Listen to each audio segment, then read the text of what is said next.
Good evening, everyone. Glad that you're here with us to celebrate Giving Tuesday. Giving Tuesday is a day that follows on the heels of Black Friday and Cyber Monday, and it offers us an opportunity to reorient ourselves and to uh, consider the ways that we are spending our resources. And VIP wants to offer you an opportunity tonight to spend your resources on things that really matter, on changing the lives of some of the most vulnerable people in the world. And we're going to tell you how some of those people have grabbed hold of the tools that you are offering to change their own lives. We have an exciting program tonight. And we want to invite you to comment questions, to post questions, comments on the field so that we know who you are. Seeing people from my house who are watching, and we know from where you're coming and who you are. And we want this to be a night of interactions, not just me speaking and sharing updates. We want this to be an opportunity for you to also share comments and questions. So we are excited to begin the night tonight. I have a video that I want to start off the night. It is members of the VIP family talking about what it takes to fight poverty, especially this kind of extreme poverty that we find in the remote villages of Malawi. This kind of poverty is different from the kind of poverty that we find in the United States.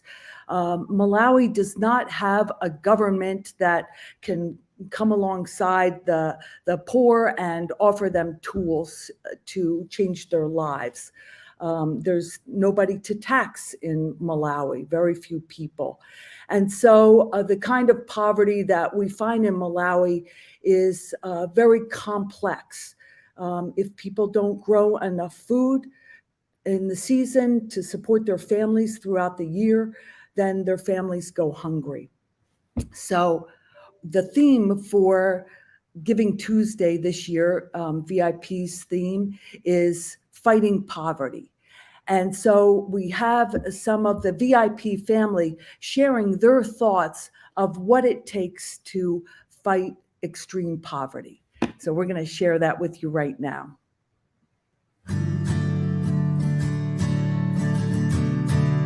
Fighting poverty takes perseverance. Faithfulness. A village. Fighting poverty takes you, because I am the last person who would have ever expected to go to Malawi. I like resorts. The fact that the Lord got me there and showed me that I am an integral part in fighting poverty, that speaks volumes to me about the fact that it literally takes everyone to fight poverty. It's not a me thing, it's not a you thing, it's an us thing. You don't know what your neighbor's going through until you kind of talk to them and visit with them and interact with them. We're there to help them and to work with them and to understand them and to love on them. It's one thing to show up every once in a while and leave and not stay in touch, or maybe check back in a couple years later. How'd that ever go?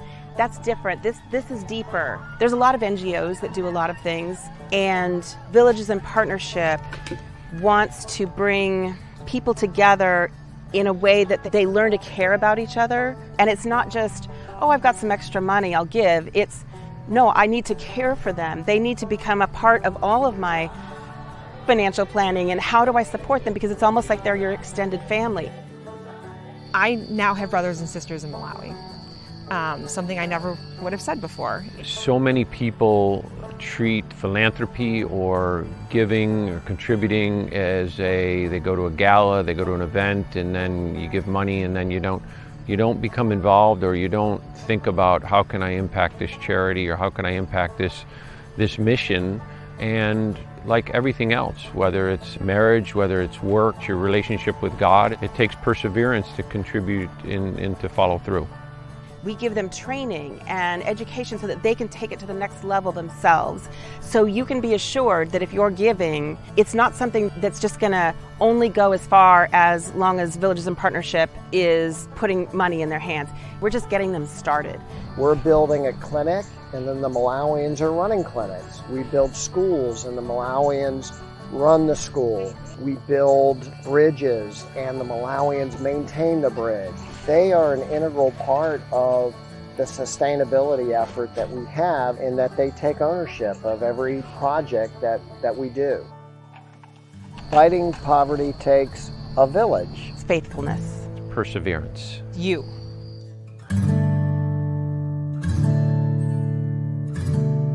I can do it, you can do it. And I'll go back and do it again.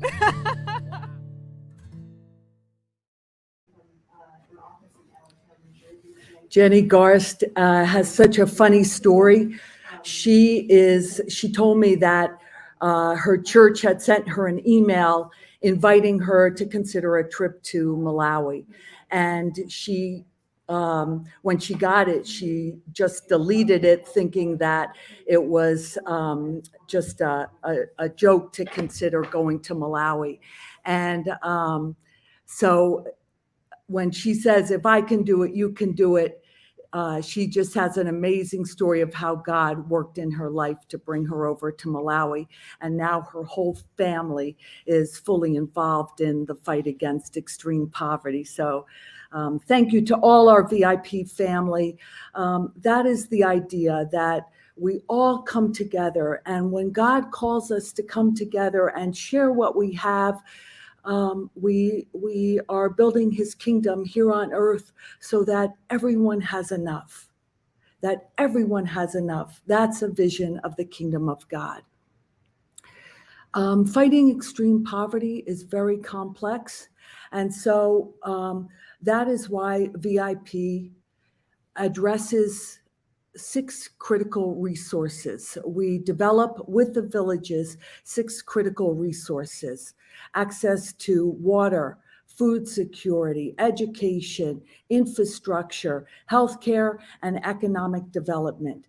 It is with those 6 areas, when we develop those 6 areas in tandem with each other, that we see entire villages lifted out of poverty. Developing water is a fairly easy resource to develop. All you have to do is go in, locate the water, drill wells. But it's food security that is a much more challenging area to develop. And so we recently had a new development where we purchased a piece of land, and I've invited Dave Specka, who is the chair of our farm committee, to come be with us tonight and share with us what is going on in Malawi. So Dave, could you pull over a chair and Sure. Join us? Can you see me? Yeah. Good evening, Okay. everyone. Welcome, Dave, to Giving Tuesday, and so glad that you could be with us this evening. Dave, you were just recently in Malawi. You came over just for a few days. Yes. And spent what, 4 days with us? 4 days I think in that's the Malawi. shortest That's right. time that anybody has ever stayed. And I was just hoping that you could share with us what your intentions were when in going over, what you hope to accomplish, what you did while you were there, and just about why are developing this piece of land. Sure. So this was actually my second trip to Malawi. Also went for the first time back in February and early March of 2020, at which point the farm was just in the process of being purchased. There was very few plans of what was going to happen on that site. And so it was good to go that time because I got to see the farm sort of in its raw state. It was covered with a lot of brush and overgrowth. It wasn't protected in any way. There was cows that were grazing through it and people walking by it. And so it was also the end of their rainy season, which is the end of February, early March. And it's much different in October when it's almost at the end of their dry season before the rain starts. So I thought it was important to get back there a second time. There'd been a lot of developments on the farm that was important to see. And we had a couple other things that were important to do while we were there as well. So this slide shows you a picture of the farm as it looked back a year ago. And you can see this is standing on one end of the farm. Liz takes some terrific pictures, by the way. This is one of her photos. And in the far distance, circled in red there is her vehicle. So the farm itself is just over 50 acres, 25 hectares altogether. Has a really nice topography to it in that it slopes gently to a stream on one end. So for a lot of the types of crops that I'm familiar with, having that kind of topography is really important because drainage and just managing the fields in a heavy rain is really important for things like vegetables and some of the grain crops. When we were there the first time, they had coordinated for someone to come from the university and do soil tests to look for some of the basic plant growth characteristics that you'd look for: soil texture, the amount of organic matter in the soil. Is there nitrate or nitrogen in the soil, phosphorus, potassium? A lot of your major and micronutrients were all an important part of the test we had done, pH as well. And I got to say that I was really pleasantly surprised with what we saw. The soil was as good as you see in a lot of New Jersey farms, where it was like a fine sandy loam, very deep. And so I thought right away that this farm had a lot of potential for future development.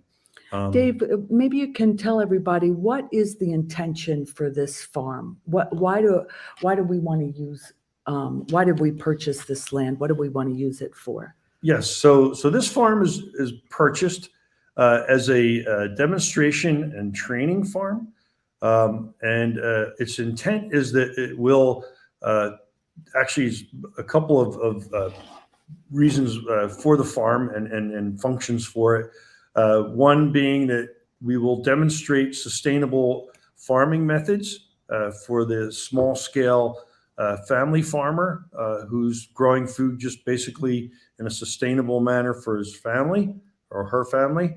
And then we also at the same time want to look at ways to grow vegetable crops and grain crops in a sustainable way, but on a larger scale, where we can employ some of the local village people to come in and work on the farm, as well as make those products available to the villages in the region. Mm-hmm. And so it would really provide a real strong outreach to the community in that regard. And the hope is that one day the farm will be self-sustaining, that VIP puts in the infrastructure and continues to work with our staff, but that one day it's self-sustaining. Maybe you can tell everybody, we have such a super farm committee. Can you list off the top of your head some of the people who are serving with you? Sure. So Tim Schuler, who was the New Jersey State apiarist. I'm sure I pronounced that wrong, but basically the state beekeeper. Yeah. And so he focuses on honey production in Malawi. Has done an excellent job in numerous trips to Malawi in training the local villagers in the better ways to grow, or not grow, but to raise bees for honey. Still a lot of work ongoing there because they want to do it year round, and they need to understand, what is flowering when and where to position the bees, as well as bring some new technologies over. Also, we have a couple of other folks. We've got two people that come from a forestry background.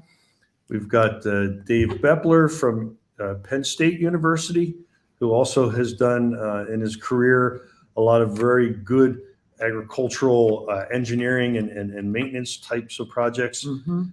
We also have a young farmer who is an organic farmer, and Wes, right, Yeah. exactly. Yeah. And he's really been helpful on the committee because he understands farming at a small scale, and things that would without machinery work on a farm as hand tools, and that's something that's very important for these local villages that don't have tractors and the resources to do that. So Dave, one of the people watching is asking, is Dave a farmer? How did he find out about VIP? Yeah, I've always said that when you peel the layers back of Dave Specca, what you find down in the very bottom is a farmer. I'm third generation farmer from Burlington County, New Jersey. My grandfather started in vegetable farming. My father was full-time. And I actually farm part-time. I also work for Rutgers University on sustainable agriculture efforts, most recently in a technology called agrivoltaics.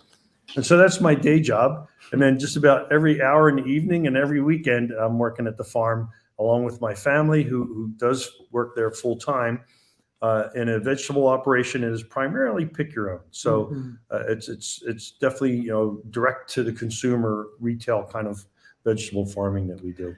So this past trip, Dave, what we're in working with the committee, and the VIP staff, we started seeing some new development on the farm. That's correct. And in this slide, what you see is a fence that was installed around the perimeter of the farm. Our team in Malawi felt that this was important because of the amount of traffic that was going through there. And if we were going to have demonstration and production going on at this site, it was important that we keep control of what's going on in the site itself. And this is a shot of the front entrance. Again, just in its very early stages, the only thing there at this point in time is the front gate and the fence around the outside. I might also note that these photos that you're seeing now were taken just in October of this year. Again, that's the end of their dry season. And it was really dry. I was very surprised. As you can see by these flames, dries down, and you can see here we had to burn off some of that vegetation in order to clear the land where the buildings were being put, or not being placed right now, but where we were measuring out for the buildings to be placed. Yeah. So you mentioned measuring out. Before we went to Malawi, we've been working. We have this wonderful partnership with Michael Graves Architects in Princeton, New Jersey. And they have been offering us their expertise pro bono and helping us develop plans for this site. Why was it important for you to come over and physically map out their plans? So it was important that we were on site, and that was really one of the driving reasons behind our recent trip over to Malawi, was to take what had been brainstormed and designed on paper and in models and see how it would actually fit on the site itself. We definitely need to make some adjustments. We came back with a lot of notes on what made sense in what location. Were the buildings fitting well where they went in, or where they were designed to go in? And so we basically pulled a lot of strings, straight lines representing where the roads were going to go, as well as the distances between one building and the next. So there is a really neat plan in the works for this property. Not only is it just going to be farming, it's also going to be an education center.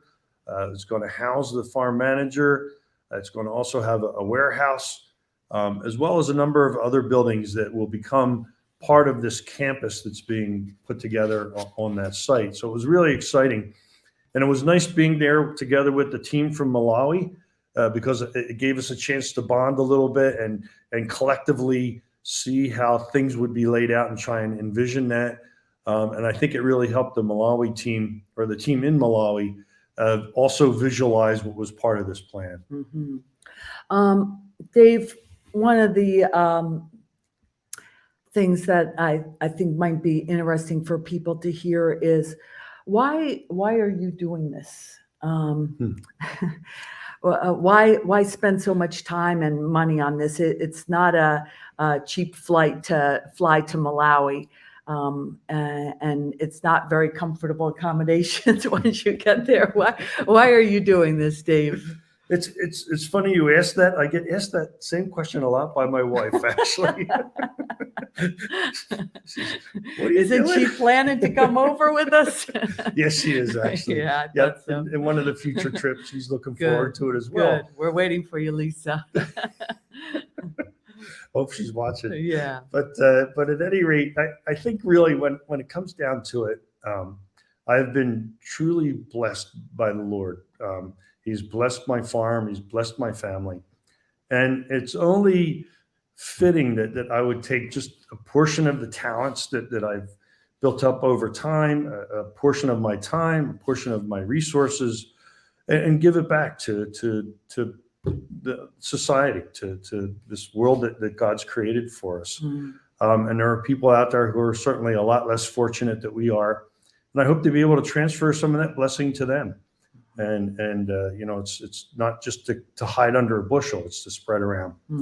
And so it's really nice to be able to go there. The people in Malawi are very pleasant, very nice to work with, very appreciative of what's going on, also very engaged in what we have to talk to them and show them. One of the people who has been dramatically impacted by Villages in Partnership and our agricultural techniques and technologies that we introduced to the villages is a woman named Melita. Her story is really amazing.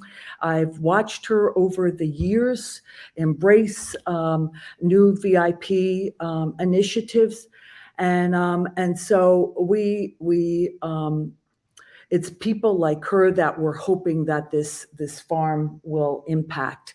So we're gonna share a video that Will Anderson Beck has put together for us on some of Melita's story.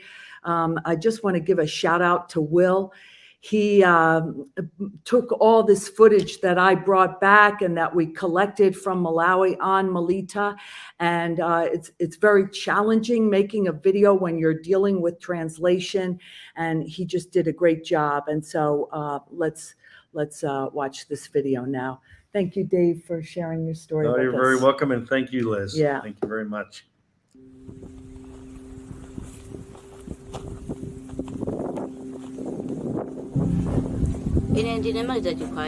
My name is Melita Chikwaya, and I live in the village of Tape Tape. I'm widowed, and I've got 10 children and 6 grandchildren. When I first joined VIP, I was only able to harvest a small amount, and it wasn't lasting me through the year.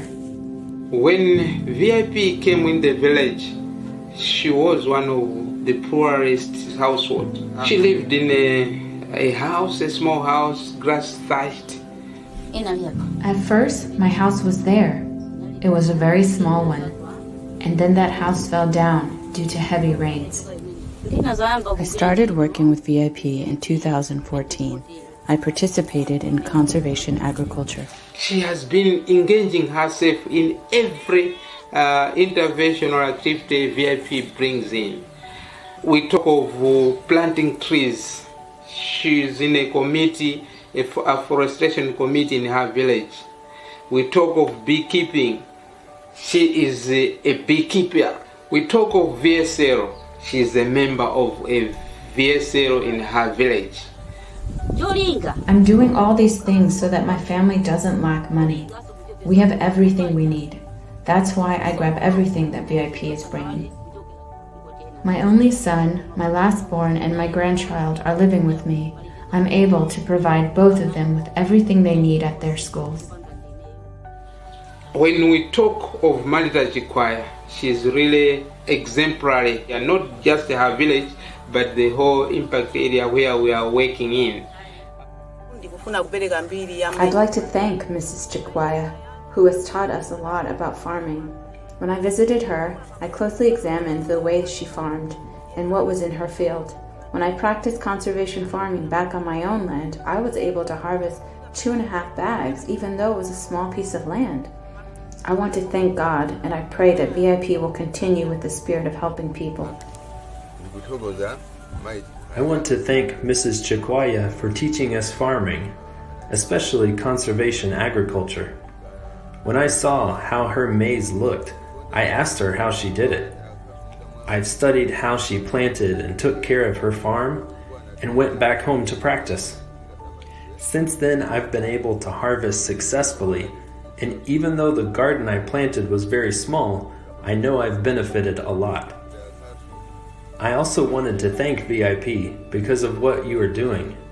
We always thank God, and we pray that you will continue. The chief is the one who inspired me. When I saw him doing conservation agriculture, I said to myself, if he and his whole family are doing it, I can also do it. So, once VIP introduced conservation agriculture into our village, I felt like it was my time because I could use God's strength and God's knowledge to do the same. Right now, as I say that, I'm proud to be one of the VIP family. I'm also happy because what I'm doing is having a positive impact on my neighbors. Once they saw that I had food, they felt inspired to farm using the same technologies. I always thank VIP for this, because all of these things I'm talking about now, like having a house, is simply because of VIP. If they had never come to this village and I wouldn't have joined, I would have stayed the way I was, without enough food to feed my family. But now things are the way they are simply because of VIP. And for you, to see me like this and to hear that my life has changed. My life has changed because of what VIP is doing, and I'm not going back. I'm just going to move forward. I'm telling you, I've been helped because of what VIP is doing.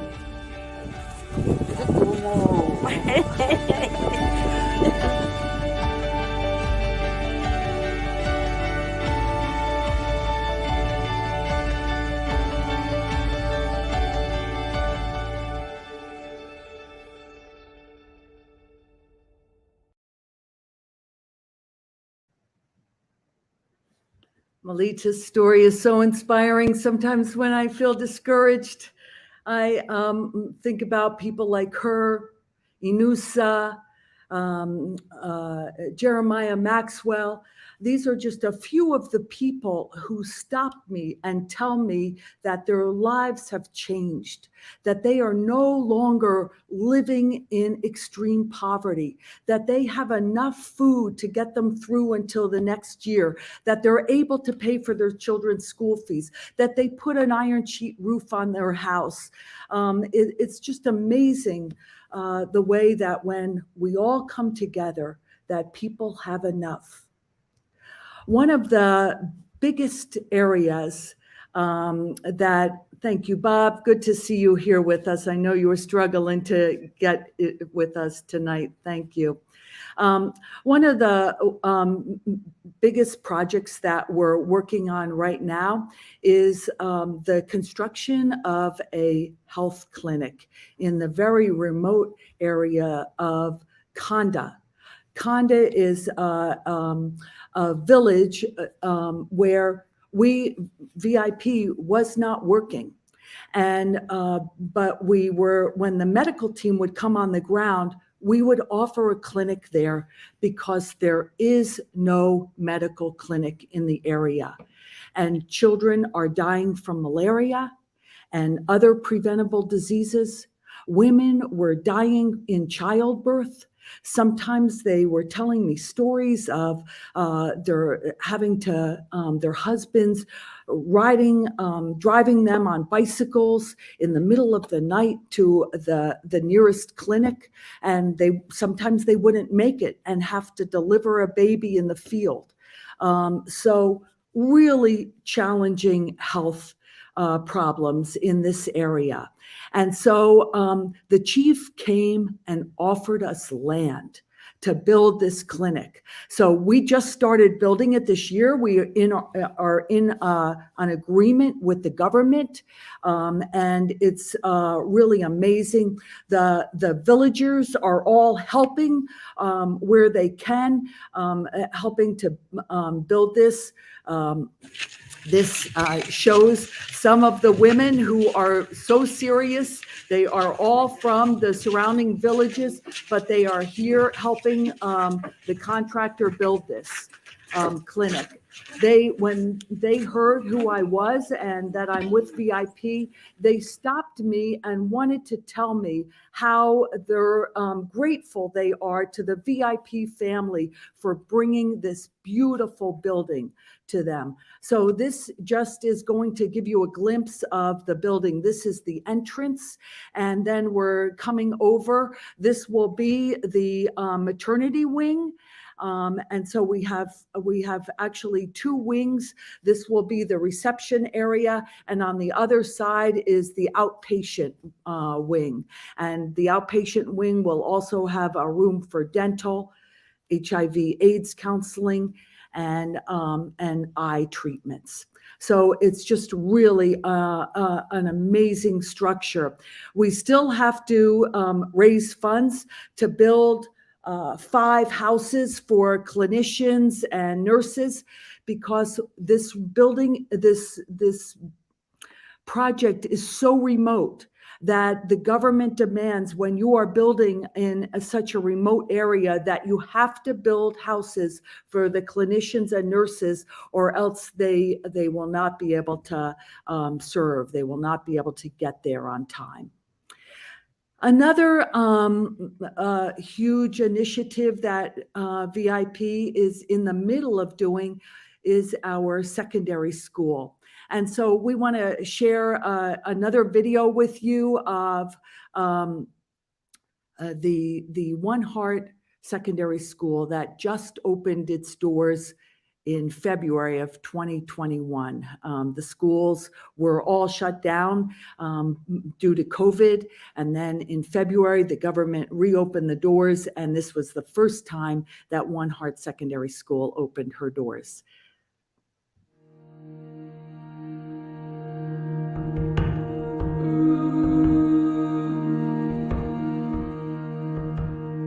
When I grow up, I want to be a teacher. So when I grow up, I want to be a nurse. When I grow up, I want to be a pilot.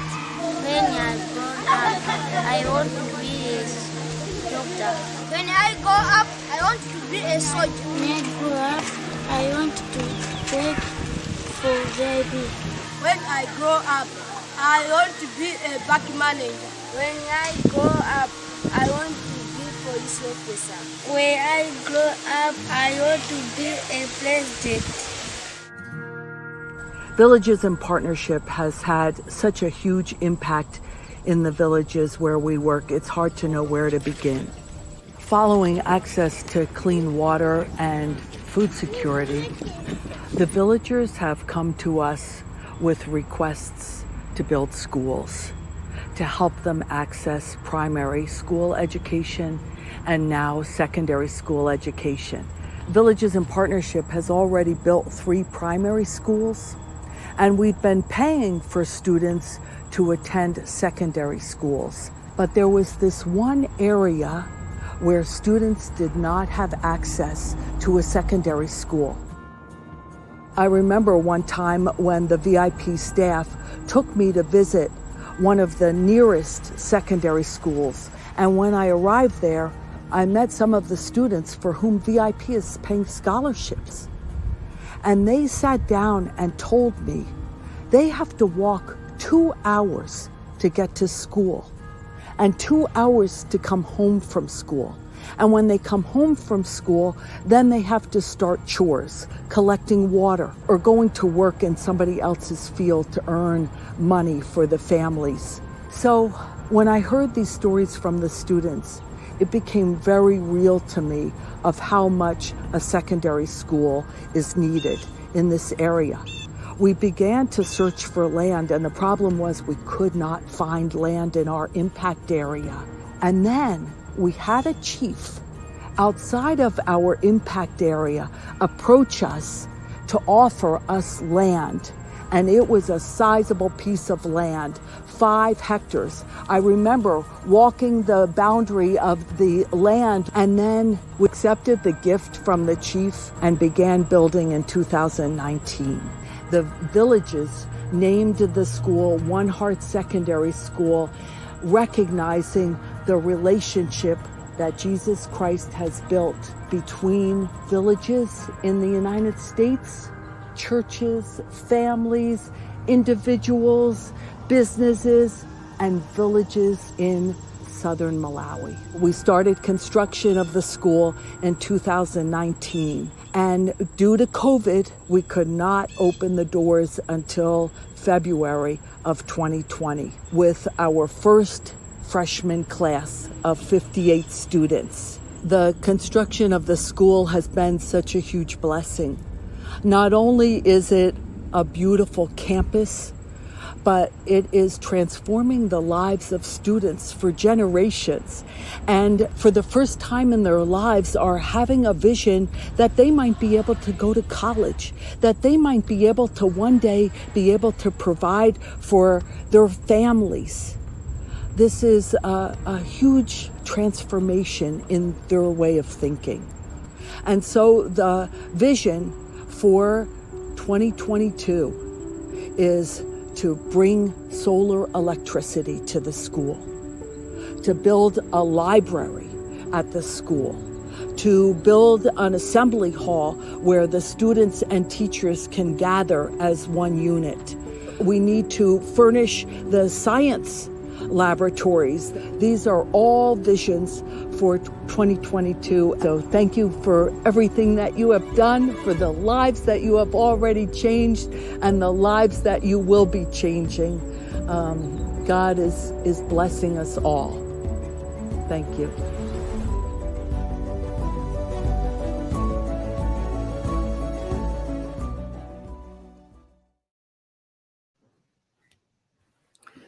That school is really amazing. They've started with what they call Form 1, which are freshmen, and each year they'll add a new class to the school. The whole community there is just so grateful. Children used to have to walk 2 hours to get to the closest secondary school. One of the things that we have learned along the way is that staying in school is a real challenge for girls. Girls have so many chores to do. The household chores fall on the shoulders of girls. They have to collect water. They have to collect firewood and chop the firewood to make breakfast in the morning. They have to go to the fields and collect the cassava to make for breakfast. And by the time they finish all of that, oftentimes they don't have time to go to school. Another problem that we just recently recognized is that when girls have their monthly period, they stop going to school because they have no protection. And so they would stop going to school for 5 days, 7 days.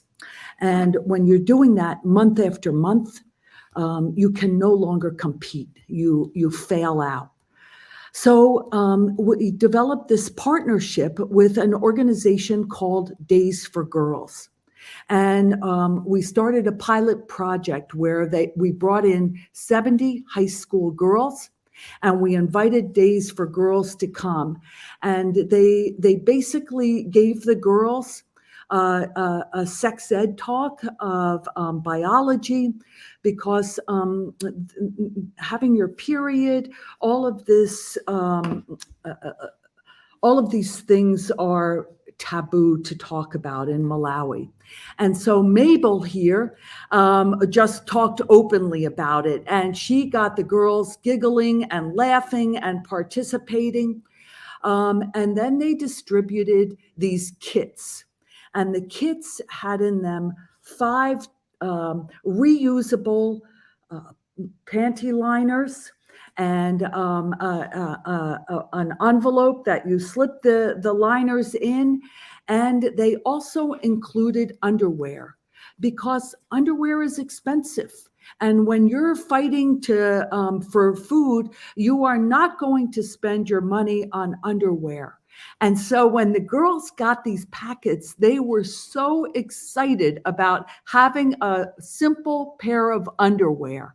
And so we're in about, I think, 3 months, Days for Girls comes back and meets with the girls who received these kits to find out how they're doing. But the whole intention is to keep girls in school. An example of how it's impacting how it impacts girls is that right now we are supporting 22 college students, and only 5 of those college students are girls. And so we have to start early with providing them access to wells so that they can go to school. They don't have to walk so far, and they can go to school. And then starting in primary school and secondary school, getting these kits so that they can stay in school. I wanted to share I think I might have to stop sharing and then share again.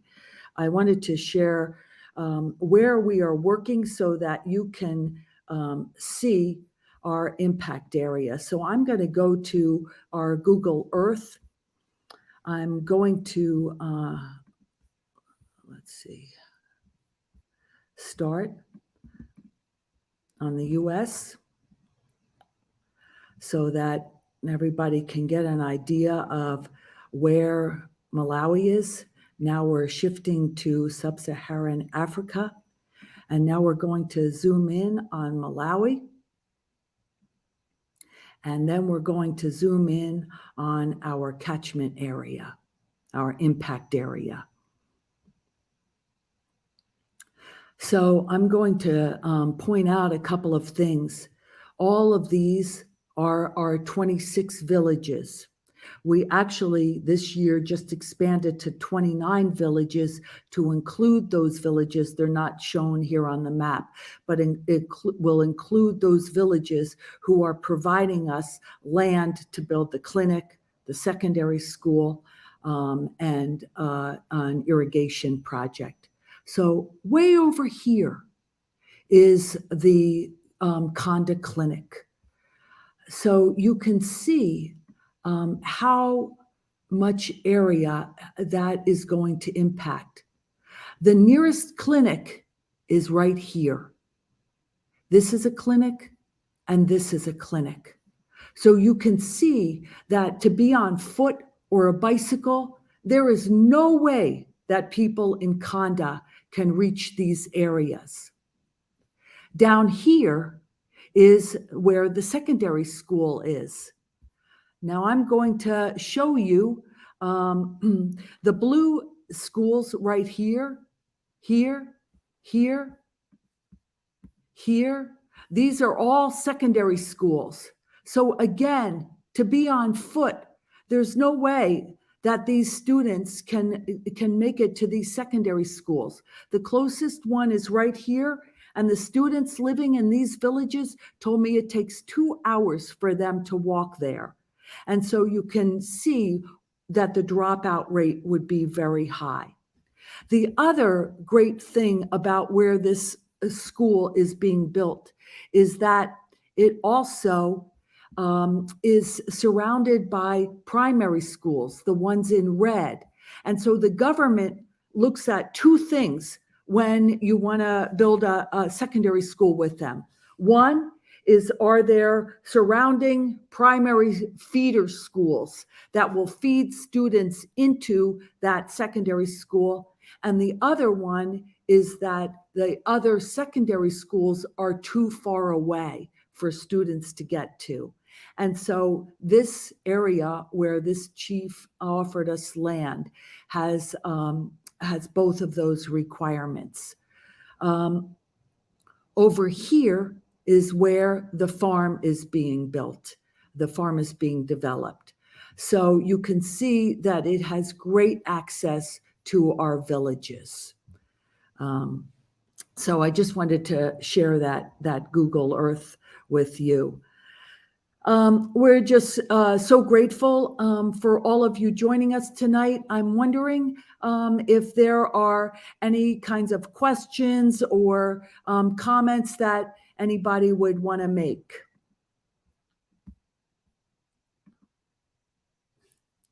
While we're waiting to see if there are questions, I just wanted to bring up that it is not only one life that we are changing, but it is an entire village. Let's see. Because of these ways that we are developing the 6 resources. And finally, I want to share this slide with all of you. This gives an idea of the costs that, under $1,000 to send a student to college for an entire year. $7,500 to drill a well, to build the clinician houses at the Conda Clinic. It's about $33,000. So you can get an idea of the costs that we have coming up. These are dreams for 2022. And right now with Giving Tuesday, you are helping us realize those dreams. And then I also just want to give a shout out to Worldwide Logistics. We have, for many, many years, hoped that we would be able to ship things over to Malawi that are not accessible in Malawi, such as Langstroth hives. You cannot get Langstroth hives in Malawi. Tim and Grant Stiles traveled the country looking for Langstroth hives, and they could not find them. And so one of the things that we are shipping to Malawi is Langstroth hives, among many, many other donated materials that we received from the VIP family. And so we want to thank Worldwide Logistics for providing us with a container. It seemed like whatever happened with Worldwide Logistics, they were always offering us the next step. Oh gosh, we have more than what a 20-foot container will hold. That's fine, Liz. We'll do a 40-foot container. The farm committee asked if we could possibly buy a container so that we could store all the things at the farm. Liz will pay for we'll purchase a container for you. And so we just are so grateful for that partnership with Worldwide Logistics. I just got a question from Jeff Smucker, who is one of our beekeepers who came over with us, and he and his siblings have provided so many things that are being shipped in that container, particularly for the One Heart Secondary School. Jeff's sister was a science teacher, and she has sent a skeleton over there for the science labs, all kinds of products. So Jeff has asked us, have the rains started, and have they completed their maize planting? So this morning on Coffee with Mulabu talked about that the rains have started, but they're intermittent. They had heavy rains, and now they haven't had rains for over a week. And so some people have started planting, some people have held off.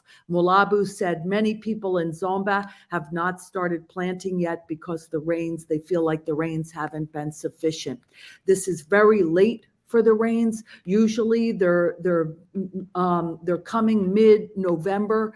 And so we really want to keep our friends in Malawi in prayer for the rains and for good harvests this year.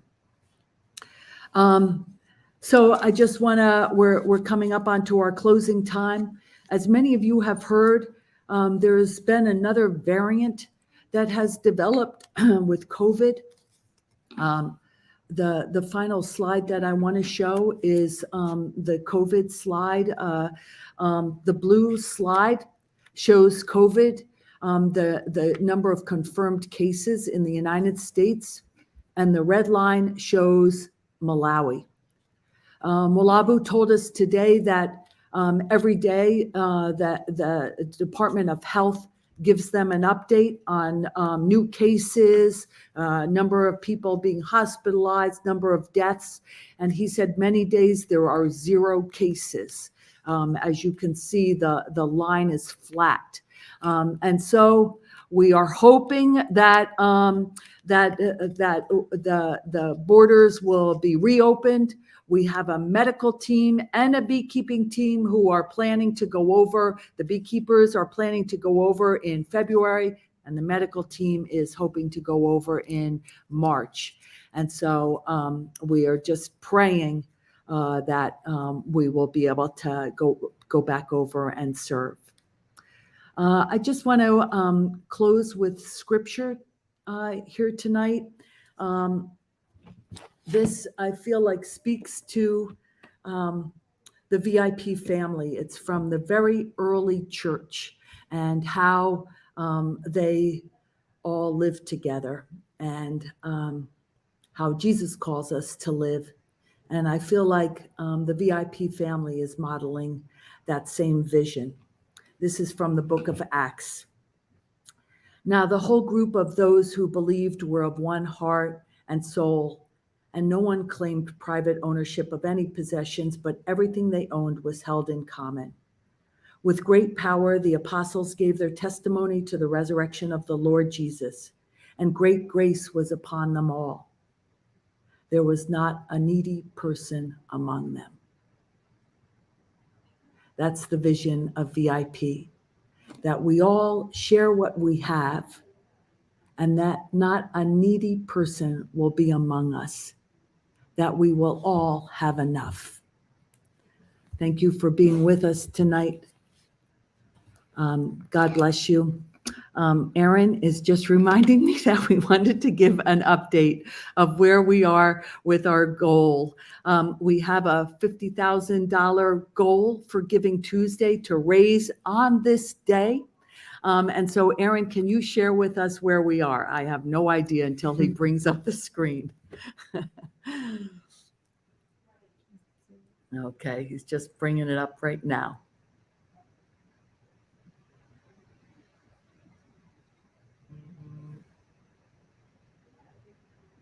People have been so generous throughout the day. This morning when I walked into the office, we were at 1,500.